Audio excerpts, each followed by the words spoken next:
আরে না, এই মাল পটল তোলার মাল না। ডাক ডাক, জোরে জোরে ডাক। ফুটো, এ ফুটো। কি রে ফুটো, তুই ঠিক আছিস তো? কি লাউড়া, তুই আমার ঘরে কি করছিস? আগে ভালো করে চারিপাশে তাকিয়ে দেখ, তুই কোথায় শুয়ে আছিস। কি রে, আমি রাস্তায় কি করছি? সেটা তো আমারও প্রশ্ন, তুই রাস্তায় শুয়ে আছিস কেন? আমি আর ল্যাংচা তো সকাল সকাল ক্লাবের দিকে যাচ্ছিলাম, তারপরে দেখলাম তুই রাস্তায় শুয়ে আছিস। আমাকে তোল। নে, সবার আগে ক্লাবের দিকে চ, আগে একটু চোখে মুখে জল দিয়ে নিবি, তারপরে তুই কি করে রাস্তায় এসে শুলি ওইসব ভেবে দেখা যাবে। কি গো, রান্নাঘর থেকে মাছগুলো কোথায় গেল? কই গো, শুনছো? কি গো, ওঠো ওঠো। না, এ তো দেখছি মহাজালা। এই তুমি কি আমাকে একটু শান্তিতে ঘুমাতে দেবে নাকি দেবে না?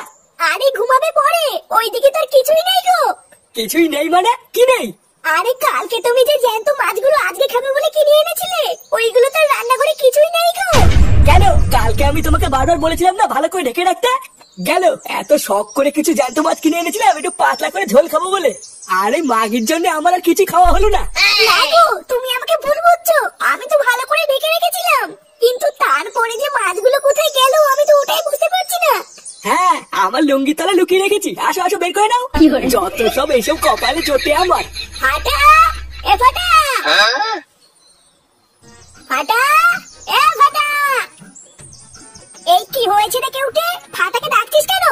এই মানে বলছিলাম ঠাকুমা বাড়িতে ফাটা আছে। আসলে 2 দিন ধরে ফাটার সাথে তেমন দেখা হয় না তো, তাই ভাবলাম বাড়ির থেকে দেখা করে আসি। হ্যাঁ, ও ঘরে আছে, আয়।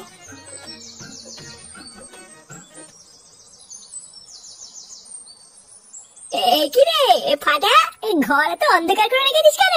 2 দিন হয়ে গেল তুই আমার সাথে দেখাও করিস না, তোর কি মন টন খারাপ নাকি রে? কি রে ফাটা, চুপ করে বসে আছিস কেন? ফাটা, আমাকে কিন্তু ভয় দেখাবি না। কি হলো, ব্যাপারটা তো ঠিক বুঝতে পারছি না, কি যে হচ্ছে? কেউ মানে এখান থেকে পালা রে। কি বলছিস কি রে ফুটো, তোর ছেলেকে ভূত ধরেছে?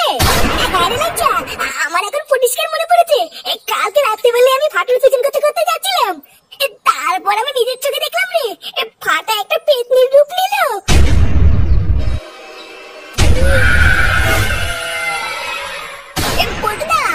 এইসব ফুটো কি বলছি গো? আরে না, বাদ দে তো ফুটোর কথা, এই মালটা পাকা ঢপ মারছে। ভালো করে খবর নিয়ে দেখ গিয়ে, কাল রাত্রেবেলায় মালমুলকে রাতে পড়েছিল। কি বলছিস, আমি মালমুলকে রাতে পড়েছিলাম? বাড়া, তোরা আমাকে বিশ্বাস করছিস না তাই তো? তোরা তোদের বন্ধুকে বিশ্বাস করছিস না? আচ্ছা যা, ধরে নে আমি তোকে বিশ্বাস করলাম, তোর ছেলেকে ভূত ধরেছে তাই তো? হ্যাঁ, তা নয় তো কি, আমি তোদেরকে মিথ্যা বলছি নাকি? ভালো করে ভেবে নে, পরে কথা ঘোরালে কিন্তু কপালে কষ্ট আছে। হ্যাঁ রে ফুটো, মিথ্যা বলছিস না তো? বাড়া, আমি যদি মিথ্যা বলে থাকি ভগবান করে যেন আমার বান্ধে খুশি পড়ে যায়। দাঁড়া, ফুটো মিথ্যা বলছে না সত্যি বলছে সেটা একটা জায়গায় গেলেই প্রমাণ হয়ে যাবে। কোথায় গো পটদা? গ্রামের নেতাই পণ্ডিতের কাছে গেলেই সব বেরিয়ে যাবে, কোনটা সত্যি আর কোনটা মিথ্যা। হ্যাঁ হ্যাঁ, তাই চল তাই চল।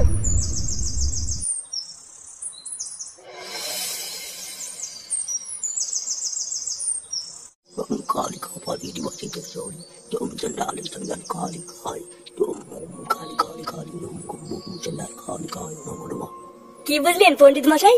তোমার এই বন্ধু ফুটো একদম ঠিক কথাই বলছে। দেখেছি তো, এবার বিশেষ হলো আমি মিথ্যা বলিনি। ভরা অমাবস্যার সন্ধ্যায় তোমার ছেলের মাছ ধরতে যাওয়া একদম ঠিক হয়নি। ওই মাছ ধরে বাড়ি ফেরার পথেই তোমার ছেলেকে মেচো ভূতে ধরেছে। একদম ঠিকই বলেছেন, কাল রাতে বলে আমি নিজের চোখে দেখেছি। ওই মেচো ভূত তোমার ছেলের কাছে মাছ চেয়েছিল, কিন্তু তোমার ছেলে দেয়নি। সেই রাগের আগেই ও তোমার ছেলের ঘাড়ে উঠে বসে আছে। কিন্তু তোমার কপাল ভালো যে কালকে রাত্রেবেলায় ও তোমাকে দেখতে পায়নি, তাহলে কালকেও তোমাকে ও ছাড়তো না। তাহলে পণ্ডিত মশাই এখন আমরা কি করব? তোমাদের কিছু করতে হবে না, কারণ এটা তোমাদের কাজ নয়। যা করার আমি করব, কিন্তু তোমাদেরকে আমাকে সাহায্য করতে হবে। আমি সব ধরনের সাহায্য করবো, আপনি শুধু আমার ছেলেটাকে বাঁচিয়ে নিন পণ্ডিত মশাই। তাহলে আমি কি বলছি তোমরা সবাই একটু মন দিয়ে শোনো।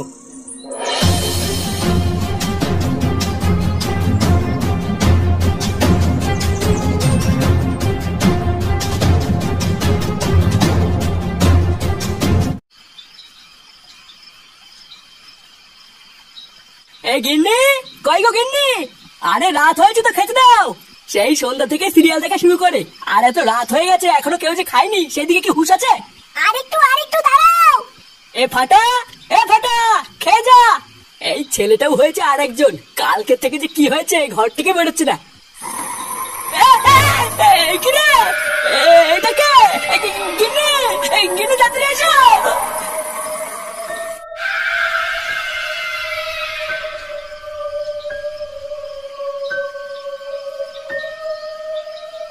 দাঁড়া, আমি সাধক নিতাই পণ্ডিত থেকে বলছি, যদি নিজের ভালো চাস তো এই বাচ্চার শরীর থেকে চলে যা।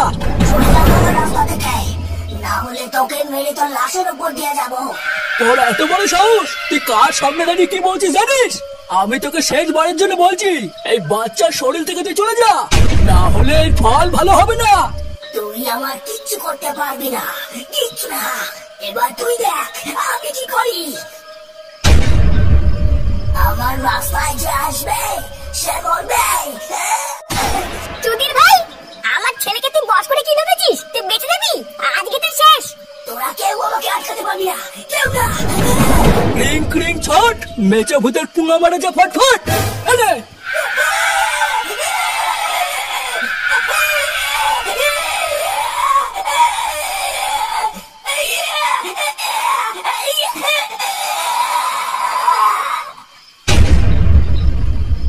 নাও ফুটো, ওই মেচো ভূত তোমার ছেলের শরীর থেকে চলে গেছে, আর কোনোদিন তোমার ছেলের ধারে কাছেও আসবে না। তুমি আর কোনো চিন্তাই করো না। যাও, এবার তুমি তোমার ছেলেকে নিয়ে ঘরে ফিরে যাও।